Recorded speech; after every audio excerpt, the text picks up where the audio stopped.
Assalamualaikum warahmatullahi wabarakatuh. Alhamdulillahirabbil alamin. Assalatu wassalamu ala asyrafil anbiya'i wal mursalin sayyidina wa maulana Muhammadin wa ala alihi washabihi ajmain. Amma. Perkenalkan, nama saya Rahman Yatul Purnihayati, NIM 200104010134, lokal 20B, jurusan Komunikasi dan Penyiaran Islam.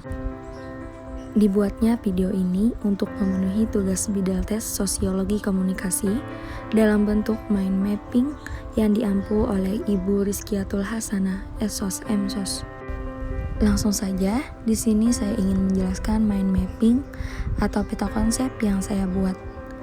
Di sini ada 6 materi, yaitu pertama, filsafat sosiologi komunikasi, kedua, struktur dan proses sosial, yang ketiga, proses komunikasi dalam masyarakat, yang keempat, sosiologi media dan komunikasi massa, yang kelima yaitu masyarakat kimber, dan yang keenam, realitas media dan konstruksi sosial media massa. Ini sebagai acuan dalam penjelasan pada video ini. Yang pertama yaitu filsafat sosiologi komunikasi. Filsafat secara etimologi berasal dari bahasa Arab, yaitu falsafah, atau juga dari bahasa Yunani, yaitu filosofia atau philan, yang mana cinta dan sophia yaitu kebijaksanaan. Jadi dapat disimpulkan filsafat berarti cinta kebijaksanaan, dan seorang filsuf adalah pencari kebijaksanaan, pencinta kebijaksanaan dalam arti hakikat. Sedangkan secara terminologi, banyak sekali para filsuf merumuskan pengertian filsafat ini. Seorang Plato mengatakan filsafat adalah pengetahuan yang berminat mencapai pengetahuan kebenaran yang asli.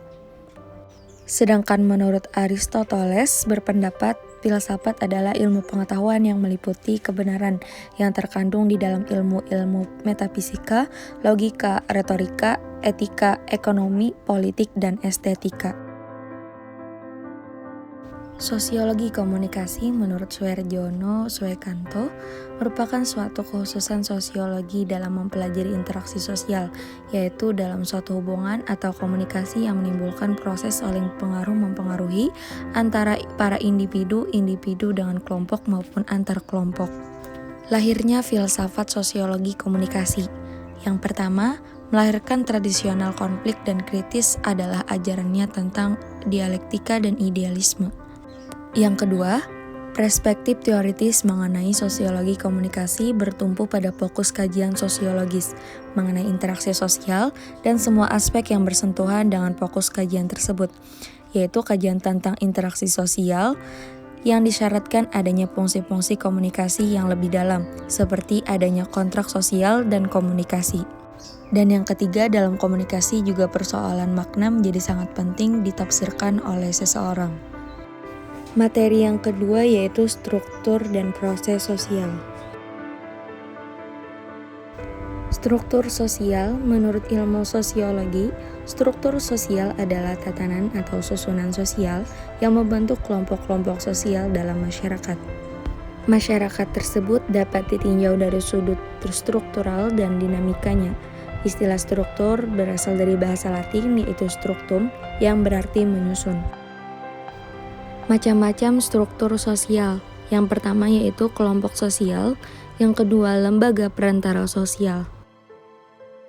Sekumpulan tata aturan yang mengatur interaksi dan proses-proses sosial di dalam masyarakat, dengan kata lain digunakan untuk menciptakan ketertiban atau order. Wujud konkret dari peranata sosial adalah aturan, norma, adat istiadat yang mengatur kebutuhan masyarakat dan telah terinternalisasi dalam kehidupan sehari-hari. Dengan kata lain, peranata sosial adalah sistem norma yang telah melembaga atau menjadi kelembagaan di suatu masyarakat. Yang ketiga yaitu stratifikasi sosial. Menurut Pitirin Sorokim, social stratification adalah pembedaan penduduk dan masyarakat ke dalam kelas-kelas sosial secara bertingkat. Dasar pembentukan kelas sosial yaitu dalam ukuran kekayaan, ukuran kepercayaan, besaran kekuasaan, ukuran kehormatan, dan ukuran ilmu pengetahuan dan pendidikan. Yang keempat yaitu mobilitas sosial. Menurut Horton dan Hun, suatu gerak perpindahan dari suatu kelas sosial ke kelas sosial lainnya. Ada 3 jenis mobilitas sosial, yaitu social climbing, social sinking, dan social horizontal. Yang kelima yaitu kebudayaan, produk dari seluruh rangkaian proses sosial yang dijalankan oleh manusia dalam masyarakat dengan segala aktivitasnya. Menurut J.J. Honigman, ada 3 gejala kebudayaan. Yang pertama, ideas, activities, dan artifacts. Menurut Kluckhohn, ada 7 unsur kebudayaan. Yang pertama, sistem teknologi. Yang kedua, sistem mata pencaharian dan sistem ekonomi. Yang ketiga, sistem kemasyarakatan. Yang keempat, bahasa. Yang kelima, kesenian. Yang keenam, sistem pengetahuan. Dan yang terakhir yaitu religi. Materi yang ketiga yaitu proses komunikasi dalam masyarakat. Proses komunikasi adalah menjadi suatu unsur terpenting dalam menentukan berhasil atau tidaknya proses penyampaian pesan dari komunikator kepada komunikan yang menjadi tujuan utama dari komunikasi. Dalam proses komunikasi ada 2 cara komunikasi. Yang pertama yaitu komunikasi secara langsung. Komunikasi langsung adalah suatu komunikasi yang dilakukan secara tatap muka, baik antara individu dengan individu, atau individu dengan kelompok, atau kelompok dengan kelompok dengan masyarakat, maka pengaruh hubungan individu atau interpersonal termasuk di dalam pemahaman komunikasi ini. Komunikasi secara langsung ini memiliki persyaratan, yaitu komunikator dan komunikannya harus langsung bertemu dan proses dipengaruhi oleh emosi, perasaan di antara kedua belah pihak. Proses komunikasi yang kedua yaitu komunikasi massa. Pada komunikasi ini melibatkan banyak orang, maka proses komunikasinya sangat kompleks dan rumit. Menurut McCullough, proses komunikasi massa terlihat berproses dalam bentuk yaitu melakukan distribusi dan penerimaan informasi dalam skala besar. Yang kedua dilakukan melalui satu arah. Yang ketiga komunikasi yang terjadi datar dan bersifat sementara. Yang keempat komunikasi massa berlangsung impersonal atau non-pribadi dan tanpa nama. Yang kelima berlangsung berdasarkan pada hubungan-hubungan kebutuhan atau market di dalam masyarakat. Selanjutnya materi yang keempat yaitu sosiologi media dan komunikasi massa. Sosiologi media adalah ilmu yang mengkaji media dari sudut sosiologis. Dapat dijelaskan bahwa sosiologi mempelajari interaksi, struktur yang terjadi di dalam masyarakat, sedangkan media merupakan alat atau teknologi penghubung sebagai penyampaian sesuatu, baik itu informasi maupun berita. Komunikasi massa adalah proses di mana organisasi media membuat dan menyebarkan pesan kepada halayak banyak ataupun publik. Materi yang kelima yaitu masyarakat Kimber. Masyarakat Kimber adalah sekelompok orang-orang yang menempati sebuah wilayah atau teritorial tertentu yang hidup secara relatif lama, saling berkomunikasi, memiliki simbol-simbol dan aturan-aturan tertentu, serta sistem hukum yang mengontrol tindakan anggota masyarakatnya. Memiliki sistem stratifikasi, sadar sebagai bagian dari anggota masyarakat tersebut, serta relatif dapat menghidupi dirinya sendiri. Masyarakat Maya atau Kimber Community, yaitu sebuah kehidupan masyarakat manusia yang tidak dapat secara langsung diindra melalui penginderaan manusia, namun dapat dirasakan dan disaksikan sebagai sebuah realitas. Proses sosial dan interaksi sosial. Proses sosial dan interaksi sosial dalam masyarakat Maya ada yang bersifat sementara dan ada juga yang bersifat menetap dalam waktu yang relatif lama atau menetap selama-lamanya.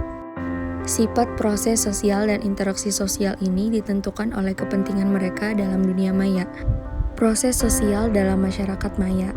Perubahan dalam masyarakat Maya ini dikenal dengan 2 konsep perubahan, yaitu yang pertama yaitu upgrade adalah perubahan fiskal yang ada dalam mesin-mesin komputer yang mengandung makna memperbaiki diri dengan cara meningkatkan kemampuan dan penampilan yang lebih baik. Perubahan sosial, yaitu perubahan yang terjadi itu merupakan sebuah hukum alam serta setiap saat menimbulkan masalah baru, seperti mulai dari pelanggaran norma susila, penyebaran virus sampai dengan kriminalitas, dan peperangan atau lebih dikenal dengan istilah Kimbercrime. Perubahan sosial pada Kimber Community erat kaitannya dengan refleksi realitas nyata. Sementara perubahan sosial ini berkaitan pula dengan berbagai masalah yang muncul kemudian, terutama yang berhubungan dengan kontak-kontak sosial budaya global, termasuk di dalamnya adalah berbagai bentuk cybercrime. Materi yang keenam yaitu realitas media dan konstruksi sosial media massa. Media realita adalah alat yang digunakan untuk menyampaikan materi sehingga dengan mudah dan dapat diterima dan dipahami isi pelajaran yang berupa benda nyata. Secara sederhana, media realitas dapat dikatakan sebagai alat bantu mengajar berupa benda nyata. Macam-macam realitas media. Yang pertama yaitu realitas objektif. Realitas yang terbentuk dari pengalaman di dunia objektif yang berada di luar diri individu, dan realitas ini dianggap sebagai kenyataan. Yang kedua yaitu realitas simbolis. Ekspresi simbolis dari realita objektif dapat berbagai bentuk. Yang ketiga yaitu realitas subjektif. Realitas yang terbentuk sebagai proses penyerapan melalui realitas objektif dan simbolis ke dalam individu melalui proses internalisasi. Konstruksi sosial media massa atau social construction au mass media menjadi landasan teori untuk memahami bagaimana suatu peristiwa dikonstruksi ulang oleh pekerja media untuk disampaikan kembali kepada pembaca. Proses kelahiran konstruksi sosial media massa melalui beberapa tahapan, yaitu tahap menyiapkan materi konstruksi, keberpihakan media massa kepada kapitalisme, keberpihakan semu kepada masyarakat, keberpihakan kepada kepentingan umum. Yaitu tahap sebaran konstruksi, menggunakan modal satu arah, semua informasi harus sampai kepada pemirsa atau pembaca secepat-cepatnya dan setepatnya berdasarkan agenda media. Tahap yang ketiga yaitu tahap konfirmasi. Media memberikan argumentasi terhadap alasan-alasan konstruksi sosial pemirsa sebagai bagian untuk menjelaskan mengapa ia terlibat dan bersedia hadir dalam proses konstruksi sosial. Tahap yang keempat yaitu tahap pembentukan konstruksi realitas. Konstruksi realitas pembenaran, kesediaan untuk dikonstruksi oleh media massa, dan sebagai pilihan konsumtif. Berakhirlah sudah penjelasan dalam video ini. Saya ucapkan terima kasih banyak atas perhatiannya. Mohon maaf apabila terdapat kekurangan dan kesalahan dalam pembuatan video. Wassalamualaikum warahmatullahi wabarakatuh.